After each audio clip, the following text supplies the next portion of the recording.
Hello everyone, welcome back. In this video we'll start with our illustration number 1. Illustration start करने से पहले मैं बता देती हूँ कि हमें अब क्या करना है. हमें इन्वेंट्री को वैल्यू करना है. ठीक है.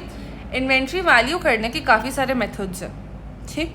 अभी हम सबसे पहले क्या देखेंगे, specific identification method.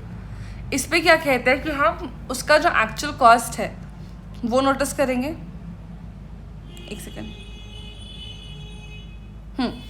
Specific identification method में क्या होता है ना, फॉर एग्जांपल 4 स्टॉक है मेरे पास. Stock number A, B, C, D.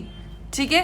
तो हम ये चारों स्टॉक का देखेंगे एक्चुअल में मेरा कॉस्ट कितना है. 10 रुपये, 20 रुपये, 30 रुपये, 40 रुपये. अब इस इंडिविजुअल स्टॉक्स का मैं क्या करूँगी, नेट रियलाइजेबल वैल्यू निकालूंगी कितना कितने हैं, और फिर इस नेट रियलाइजेबल वैल्यू को कॉस्ट से कंपेयर करूंगी और फिर इन्वेंट्री का वैल्यू बताऊंगी. क्यों? क्योंकि मेरा अकाउंटिंग स्टैंडर्ड कहता है कि inventory should be valued at cost और NRV whichever is lower.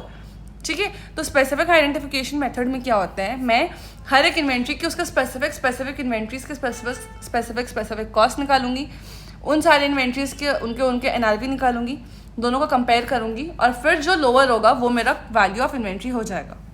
अब जैसे इलस्ट्रेशन क्या कहता है, सुरेखा के पास 3 प्रोडक्ट्स है, PQR.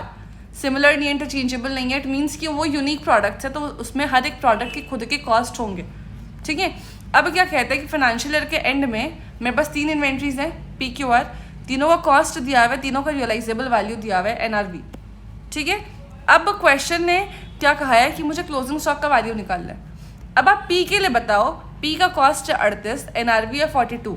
हमें क्या करना है, लोअर ऑफ कॉस्ट और एनआरवी. तो इसका चल जाएगा 38.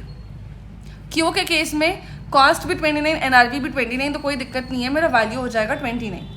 आर के केस में कॉस्ट है 17, एनआरवी है 14, तो मैं इसका वैल्यू ले लूँगी 14 क्योंकि 14 लोअर है. ठीक है.